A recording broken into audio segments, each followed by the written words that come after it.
का बड़ा एक अधिकार दिया गया है। मैं इन तीनों फैसलों पे डिटेल में आऊंगा और डिटेल में आने से पहले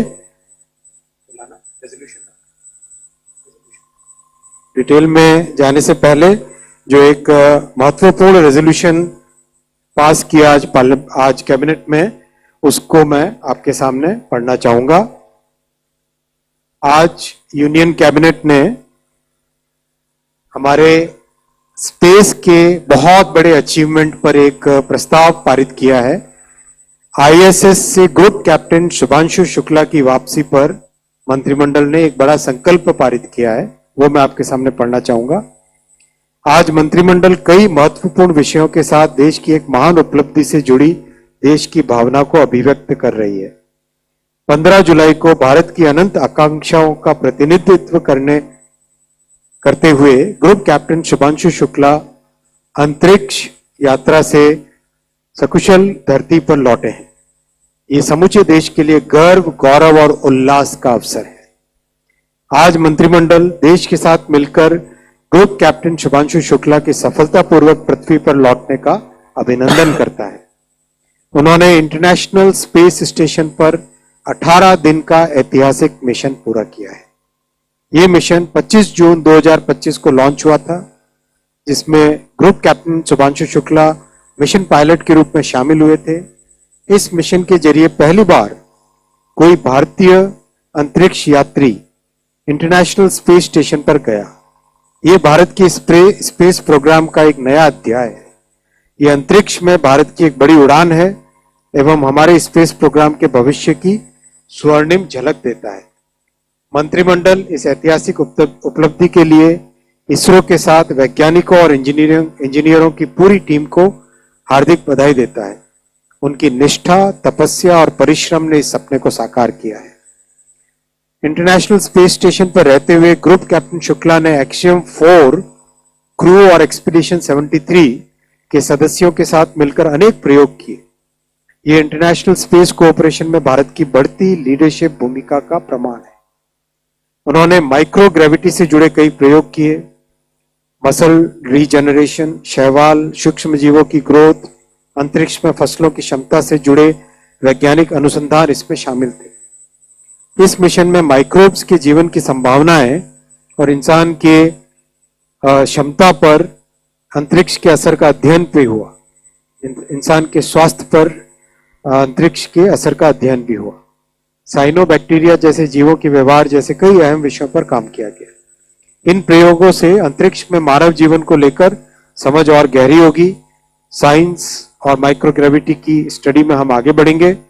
भारत आने वाले समय में गगनयान मिशन के जरिए और भी बड़े लक्ष्यों की ओर देख रहा है। हमने भारतीय अंतरिक्ष स्टेशन का संकल्प भी लिया है। शुभांशु शुक्ला के मिशन की सफलता ने भारत को अपने लक्ष्य के एक कदम और करीब पहुंचा दिया है। भारत अब मानव अंतरिक्ष मिशन की बड़ी शक्तियों में से एक बनने की ओर अग्रसर है। मंत्रिमंडल प्रधानमंत्री श्री नरेंद्र मोदी जी के विजनरी और निर्णायक नेतृत्व की सराहना करता है। उनकी दूरदृष्टि, भारत की स्पेस क्षमता और उनके अटल विश्वास और उनके मार्गदर्शन ने भारत को इस मुकाम तक पहुंचाया है। सरकार को इस बात पर गर्व है कि पिछले कुछ वर्षों में भारत ने अंतरिक्ष के क्षेत्र में अनेक ऐतिहासिक उपलब्धियां हासिल की है। 23 अगस्त 2023 को चंद्रयान 3 ने चंद्रमा के दक्षिणी ध्रुव पर ऐतिहासिक लैंडिंग की थी। इस दिन को अब नेशनल स्पेस डे के रूप में मनाया जाता है। इसी तरह आदित्य L1 मिशन ने सूर्य के रहस्यों को समझने में नई दिशा दी है। ये उपलब्धियां भारत की वैज्ञानिक प्रतिभा और आत्मनिर्भरता का प्रमाण है। सरकार ने स्पेस सेक्टर में जो सुधार किए हैं, उससे भारत की स्पेस इकोनॉमी को भी अभूतपूर्व गति मिली है। इस सेक्टर में करीब 300 नए स्टार्टअप्स उभरे हैं।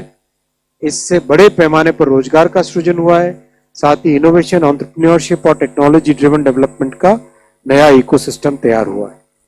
ग्रुप कैप्टन शुभांशु शुक्ला का मिशन सिर्फ एक व्यक्ति की सफलता नहीं है, ये भारत की युवा पीढ़ी के लिए प्रेरणा की मिसाल है। इससे हमारे बच्चों और युवाओं में जिज्ञासा बढ़ेगी, वैज्ञानिक सोच विकसित होगी। इससे प्रभावित होकर बड़ी संख्या में युवा साइंस और इनोवेशन को अपना करियर बनाएंगे। मंत्रिमंडल का दृढ़ विश्वास है कि ये मिशन विकसित भारत की संकल्प को नई ऊर्जा देगा। 2047 तक भारत को विकसित राष्ट्र बनाने का जो सपना प्रधानमंत्री जी ने और देश ने देखा है, उसे नई मजबूती मिलेगी। ये प्रस्ताव आज कैबिनेट में पारित हुआ है ग्रुप कैप्टन शुभांशु शुक्ला जी के सफल मिशन पर। मैं साथियों आता हूं कैबिनेट के दूसरे फैसलों पर। आप सब जानते हैं कि प्रधानमंत्री श्री नरेंद्र मोदी जी किसानों के जीवन में बड़ा एक परिवर्तन लाने के लिए दृढ़ संकल्पित हैं और एक के बाद एक ऐसे फैसले लिए गए हैं और उन फैसलों में बड़े इन्वेस्टमेंट्स भी रखे गए हैं जिससे कि किसानों के जीवन में एक बड़ा परिवर्तन आए। और आप ये भी जानते हैं कि एनडीए की और भारतीय जनता पार्टी की हमेशा से एक राजनीतिक सोच रही है, एक गवर्नेंस का मॉडल रहा है कि जो अंतिम छोर पे है, चाहे वो व्यक्ति हो, चाहे परिवार हो, चाहे जिला हो, चाहे कोई भी क्षेत्र में जो अंतिम छोर पर है, उनको कैसे ऊपर लेके आए। आपने देखा एस्पिरेशनल डिस्ट्रिक्ट्स का जो प्रोग्राम बना, उस प्रोग्राम को दुनिया भर ने सराहा, वर्ल्ड बैंक ने, यूएन ने, सबने सराहा कि ये दुनिया में डेवलपमेंट का एक नया मॉडल बना है। आकांक्षी जिलों को किस तरह से सभी बाकी जिलों के बराबर लेके आए, इस सफलता को ध्यान में रखते हुए 100 ऐसे जिले देश भर में और हर राज्य से कम एक जिला, 100 ऐसे जिले जिसमें कृषि पर 3 पैमानों पर वो बाकी सब जिलों से पीछे हो, ऐसे 100 जिलों को चयनित करके उसमें एक फोकस्ड वे में 11 मंत्रालयों के 36 स्कीम्स, इन सब को कन्वर्ज करके एक इंटीग्रेटेड वे में कृषि का विकास करें। ये प्रधानमंत्री धन धान्य कृषि योजना का उद्देश्य है। बहुत ही महत्वाकांक्षी, बहुत महत्वपूर्ण, बहुत ही एक गेम चेंजिंग स्कीम ये होने वाली है। राज्यों का सहयोग लिया जाएगा भरपूर इसमें, जिले के लेवल पे, ब्लॉक के लेवल पे और राज्य के लेवल पे गहन कंटिन्यूस मॉनिटरिंग की जाएगी। टेक्नोलॉजी पार्टनर्स चयनित किए जाएंगे। एग्रीकल्चर से जुड़े पूरे सभी स्टेक होल्डर्स को इसमें जोड़ा जाएगा। इस तरह से किया जाएगा जिससे कि ये 100 चयनित जिले देश के एवरेज और उससे ऊपर आ सके। इस भावना के साथ इस पूरे प्रोग्राम को हाथ में लिया गया। बहुत ही साइंटिफिक तरीके से इसको लिया जाएगा। करीब 1,70,00,000 किसानों को इससे लाभ होगा। आने वाले 5 वर्षों का कार्यक्रम है ये। 2025-26 के 6 वर्षों का कार्यक्रम है, माफी चाहता हूं। 6 वर्षों का कार्यक्रम है। 2025-26 के फाइनेंशियल ईयर से स्टार्ट होगा। अगले इसी जुलाई का महीना चल रहा है, अगले महीने के अंदर ही कई इसके इंप्लीमेंटेशन के स्टेप्स चालू हो जाएंगे। 5 बड़े उद्देश्य इस कार्यक्रम के रखे गए हैं। एग्रीकल्चर प्रोडक्टिविटी कैसे बढ़ाना, सबसे पहला। दूसरा, क्रॉप डाइवर्सिफिकेशन और सस्टेनेबल एग्रीकल्चर प्रैक्टिसेस कैसे लाना। तीसरा, पोस्ट हार्वेस्ट स्टोरेज जो कि पंचायत और ब्लॉक लेवल पे क्रिएट करनी है, उस पर ध्यान देना। चौथा, इरिगेशन, सिंचाई की फैसिलिटीज को बढ़ाना और उसमें भी साइंस एंड टेक्नोलॉजी का उपयोग करके, जैसा आपने कुछ समय पहले एक इरिगेशन का कैबिनेट का फैसला देखा था, किस तरह से टेक्नोलॉजी का उपयोग करके अधिक से अधिक फसल उगाई जा सके कम से कम पानी के खर्च पर, और कम से कम पानी से अधिक एरिया को कवर किया जा सके, वो सब टेक्नोलॉजीज का इसमें उपयोग भी किया जाएगा। पांचवा, क्रेडिट अवेलेबिलिटी को बहुत बड़े संख्या में बढ़ाना, जिससे कि किसान परिवारों के पास जब सही वक्त हो तब उनके पास हाथ में पैसे हो, जिससे कि वो अपने बीज खरीदने का हो, फर्टिलाइजर खरीदने का हो, हर काम में वो उपयोग में ले सके। जैसा मैंने आपको बताया, इसमें हर जिले का एक मास्टर प्लान तैयार किया जाएगा। हर एक जिले का एक मास्टर प्लान तैयार किया जाएगा जिसमें एग्रीकल्चर और उसके साथ बहुत सारी एलाइड एक्टिविटीज, जैसे बकरी का पालन करना, मुर्गी का पालन करना, जिस तरह से पोस्ट हार्वेस्टिंग के लिए कुछ नए छोटे लेवल पे उद्योग खड़े करना, इस तरह के कई तरह की एक्टिविटीज को इसमें मास्टर प्लान में लिया जाएगा। बहुत ही किसानों के साथ एक्सटेंसिव कंसल्टेशन करके इस कार्यक्रम को हाथ में लिया जाएगा। टॉप डाउन नहीं है, ये बॉटम्स अप प्रोग्राम है। जिले से भी नीचे ब्लॉक के लेवल से ऊपर ये प्रोग्राम बनेगा। हर जगह पे रेगुलर इसकी मॉनिटरिंग के लिए टेक्नोलॉजी का उपयोग किया जाएगा और बहुत फोकस किया जाएगा कैपेसिटी बिल्डिंग पे। कैपेसिटी बिल्डिंग बहुत महत्वपूर्ण है और जो रिसर्च लैब्स में है वो जमीन तक पहुंचे, उस पर ध्यान दिया जाएगा। और आज के युग में डिजिटल की दुनिया में जो ऐप बना के, डैशबोर्ड्स बना के, उन सब का एक रेगुलर इसमें पूरा उपयोग किया जाएगा। मैं साथियों दूसरे विषय पे आता हूं। हम सब जानते हैं प्रधानमंत्री जी का जो कमिटमेंट है रिन्यूएबल एनर्जी की तरफ, ग्रीन एनर्जी की तरफ, वो कमिटमेंट दुनिया भर में सराहा गया है। और जो बड़े बड़े हमने गोल पहले 2030 के लिए लिए थे, वो 2025 में हम अचीव कर रहे हैं। उस दिशा में आज दो बड़े फैसले लिए गए। पहला फैसला है एनटीपीसी का।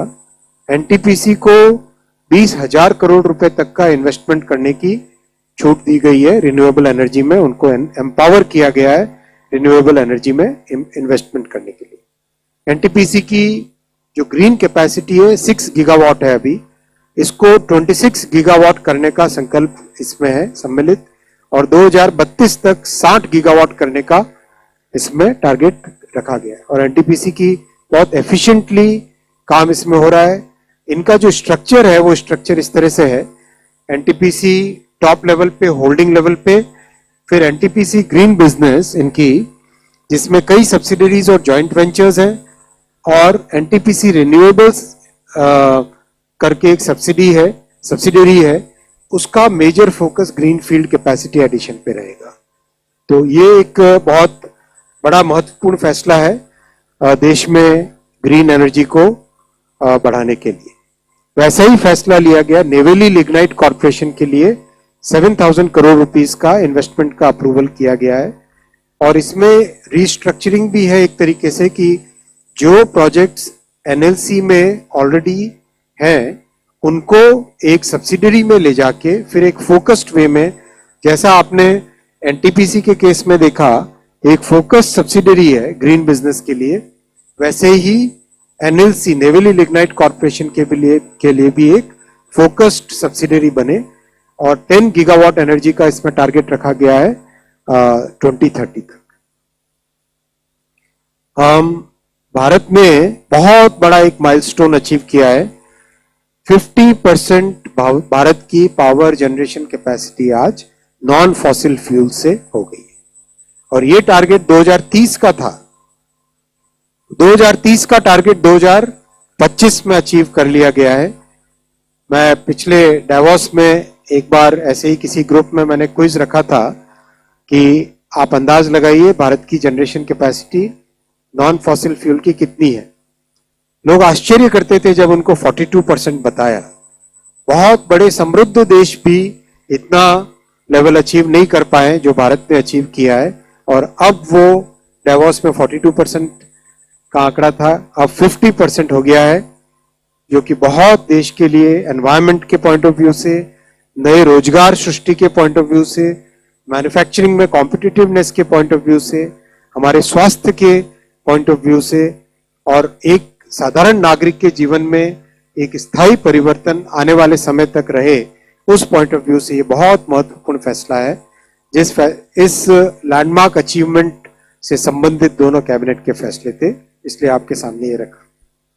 मैं यहाँ पे रुकूंगा और आपके प्रश्न लूंगा, और प्रश्न में जैसे हमने नई प्रथा बनाई है वैसे ही करेंगे। तो पहले 22 फर्स्ट रो में left. Sir, about this decision for farmers, what is the allocation you are giving, or it will be primarily a combination from all other ministries? It will be put together. इसमें convergence का concept है। 11 ministries, 36 programme, 36 schemes, और on an average इसमें जो estimate किया गया है हर जिले में एनुअली करीब 20,000 करोड़ रुपए का, 24,000 करोड़ रुपीस का एग्रीकल्चर में इसमें इन्वेस्टमेंट जाएगा। 24,000 करोड़ रुपीस पर ईयर। ये आपके सामने डेटा रखा है 30। ठीक, थैंक यू।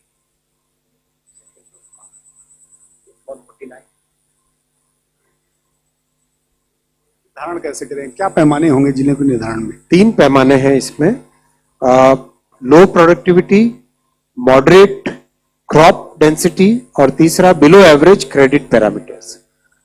प्रोडक्टिविटी उत्पादकता कम हो जहां पे, तीव्रता कम हो यानी क्रॉप्स कम हो कि बहुत काफी खाली खाली सा एरिया है, क्रॉप ग्रो नहीं हो रहे, और क्रेडिट जो किसान क्रेडिट कार्ड हो या दूसरे जो क्रेडिट के माध्यम है उससे कम पहुंचता हो जिन जिलों में, उसके माध्यम से हो। एक तरीके से चलिए, सीक्वेंस में चलिए, एक डिसिप्लिन बनाया आपने, एक करके उसी डिसिप्लिन से चलिए। सेकेंड रो में 22 नंबर। सर मैं लक्ष्मण सेन इसी आवाज से, जो हमारे फ्रेंड दीपक ने सवाल पूछा उसी से जुड़ा हुआ सवाल है कि 24,000 करोड़ रुपए 36 स्कीम के तहत जो पहले से एलोकेटेड पैसा है उससे ओवर एंड एबव होगा या फिर उसी का उन्हीं कंबाइंड स्कीमों में से। उन्हीं स्कीमों से? दूसरा सवाल, एनटीपीसी में जो हम लोगों ने 20,000 करोड़ रुपए के रिन्यूएबल एनर्जी इन्वेस्टमेंट की बात की है, वो एनटीपीसी ग्रीन में जाएगा या फिर एनटीपीसी ग्रीन के सब्सिडी एनटीपीसी रिन्यूएबल? दोनों में जाएगा, सब में जाएगा। एनटीपीसी का जो स्ट्रक्चर है उसमें बहुत सारे जॉइंट वेंचर्स भी हैं और कई सारी एसपीवीज भी हैं। जैसा कि आप जानते हैं नया प्रोजेक्ट लगता है एक तो एसपीवी बनती है, इसीलिए ये स्ट्रक्चर आपके सामने रखा है। जॉइंट वेंचर्स में भी जाएगा, एनटीपीसी रिन्यूएबल्स में भी जाएगा और एनटीपीसी रिन्यूएबल की सब्सिडीज में भी जाएगा, प्लस एनटीपीसी ग्रीन की सब्सिडीज में भी जाएगा। आप मिस कर गए थे फर्स्ट फ्लोर में 230। Just a kind of a reiteration of the NTPC decision and NLC also. This will be a reiteration. What's the aim? Aim is to increase the investment in renewables. I think I've explained it fully. आप recording देख लेना। 39 second. Sir, Namaskar, Shishir here from Hindu Business Line. Sir, when you're talking about NTPC investment, what will be the time period for 20,000 crore rupees? And second thing is that will the NTPC on its own will put the money, or is there any other mechanism which the decision is talking? किसी भी project में NTPC या कोई भी organisation हो, when they start investing funds, there is a structure of debt and equity. There are different sources of funds. This is the equity investment which has been approved. This 20,000 crore rupees is the equity investment which NTPC is now authorized to invest in the green energy projects. As I noted here, there are 26 gigawatt projects which are work in progress at this point of time. It's a large portfolio of renewable energy projects. These projects plus the new projects which are coming up, where NTPC is either bidding or creating joint ventures or creating partnerships with the states. In all those projects, they can now use this authorization to invest. Time period तो जैसे जैसे projects आते जाएंगे वैसे invest करते जाएंगे। 25। Sir, Abhishek from Business Line. Follow-on question, sir. Is sir same question for Naval Lignite? These are listed entities. So when you're investing 7,000 crore or 20,000 crore, these are in the form of what? Direct investments by the government hiking stakes? Okay, so I'll